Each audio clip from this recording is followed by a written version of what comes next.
गोविंदा पथक उल्हासनगर 4 येथील गोविंदा पथकातील गोविंदा सुजल गडापकर हा 13 वर्षांचा गोविंदा गंभीर जखमी झाला आहे। उपचारासाठी कल्याण येथील फोर्टिस हॉस्पिटलमध्ये त्याला दाखल करण्यात आले। उल्हासनगर येथील लाल चक्की इथं दहीहंडी फोडताना 6व्या थरावरून पडून गोविंदा गंभीर जखमी झाला आहे। सध्या त्याची प्रकृती चिंताजनक असून त्याला व्हेंटिलेटरवर ठेवण्यात आले आहे।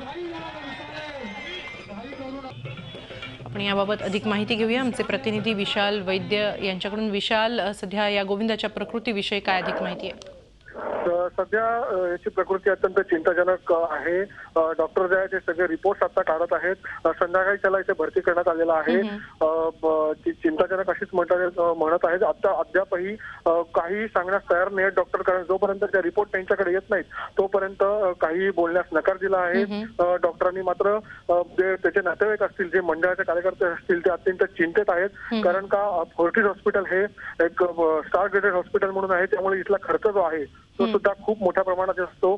सध्या डॉक्टरांनी 50,000 ते 1 लाख पर्यंत दिवसाचा खर्च येईल अशी त्यांना सांगितलेलं आहे। त्यामुळे इतका जो खर्च जो आहे तो कसा करणार आपण, अशी चिंता सतत आणि अक्षरशः केविलवाण्या परिस्थितीमध्ये आम्हाला कोणीतरी मदत करा अशी त्यांनी एक सूचना केलेली आहे। मात्र जे आयोजक आहेत, जे राजकीय पक्ष जे आहेत ते ओरडत असतात, जे प्रोत्साहन देत असतात, ते मात्र आता कोणीही पुढे यायला तयार नाहीयेत। सगळ्यांनी तोंडावरती पट्टी बांधलेली आहे। जे Zee24 तासनी बातमी मगाशी दाखवल्यानंतर काही सामाजिक कार्यकर्ते जे आहेत ते नक्कीच पुढे गेले आहेत। मात्र राजकीय पक्ष कुठे आहेत? राजकीय पक्ष हे यांनी कुठल्याही प्रकारचा संपर्क जो आहे तो या मंडळाच्या कार्यकर्त्यांशी अद्याप तरी केलेला दिसत नाहीये।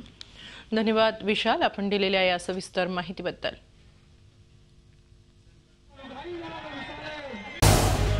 Zee24 तास रहा एक पाऊल पुढे।